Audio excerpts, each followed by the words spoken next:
دوستو آج ہم پھر جانیں گے حضرت موسیٰ علیہ السلام کے بارے میں کہ اور اللہ سے وہ باتیں کیا کرتے تھے۔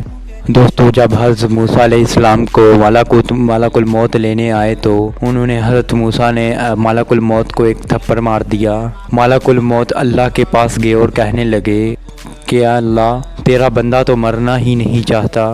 اس کے بعد حضرت موت کا فرشتہ کی آنکھ کو اللہ نے ٹھیک کر دیا اور اللہ نے حضرت موسیٰ کے بارے میں موت کے فرشتے کو ایک سوال کرنے کے بارے میں کہا کہ پھر جب حضرت موت کا فرشتہ حضرت موسیٰ کے پاس آیا تو کہنے لگے اور ایک گائے کو سامنے لائے اور موت کے فرشتے نے کہا کہ اللہ نے کہا ہے کہ آپ جتنے بھی بال نکلیں گے تو آپ کو اتنے سال کی زندگی دے دی جائے گی۔ اس کے بعد حضرت موسیٰ نے موت کے فرشتے سے پوچھا کہ اس کے بعد کیا ہے، تو موت کے فرشتے نے کہا اس کے بعد بھی موت ہے۔ تو اللہ کے حکم سے موت کے فرشتے نے حضرت موسیٰ کی روح قبض کر لی اور جب حضرت موسیٰ کی روح قبض کی گئی تو اور آسمان پر حضرت آدم علیہ السلام سے آپ کی ملاقات ہوئی۔ موت کے فرشتے نے کہا یہ حضور یہی انسانیت کے باپ حضرت آدم علیہ السلام ہیں۔ آپ نے حضرت موسیٰ علیہ السلام بہت جلالی تھے۔ آپ نے حضرت آدم علیہ السلام سے کہا کہ آپ کی ایک غلطی کی وجہ سے ہم کو جنت سے نکال دیا گیا ہے، اگر آپ نافرمانی نہ کرتے تو آج آپ کی سبھی اولادیں جنت میں ہوتی۔ یہ آپ کے گناہوں کا ہی نتیجہ ہے، ہمیں زمین پر رہنا پڑ رہا ہے۔ اللہ نے آپ کو بھی نبی بنایا ہے اور مجھ کو بھی نبی بنایا ہے۔ اور حضرت موسیٰ سے ایک سوال کیا کہ اللہ نے انسان کی تقدیر کتنے ہزار سال پہلے لکھ دی، تو حضرت موسیٰ نے کہا 7,000 سال پہلے۔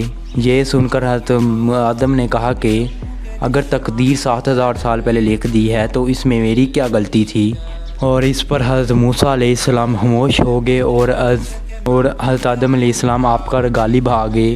حضرت موسیٰ وہی نبی ہیں جنہوں نے اپنے لاٹھی سے سمندر کو 2 حصوں میں بانٹ دیا تھا۔ حضرت موسیٰ علیہ السلام بہت جلالی پیغمبر تھے۔ حضرت موسیٰ علیہ السلام جب فرعون کے پاس آئے تو فرعون اپنے آپ کو خدا کہا کرتا تھا اور اسے اللہ نے سمندر میں غرق کر دیا۔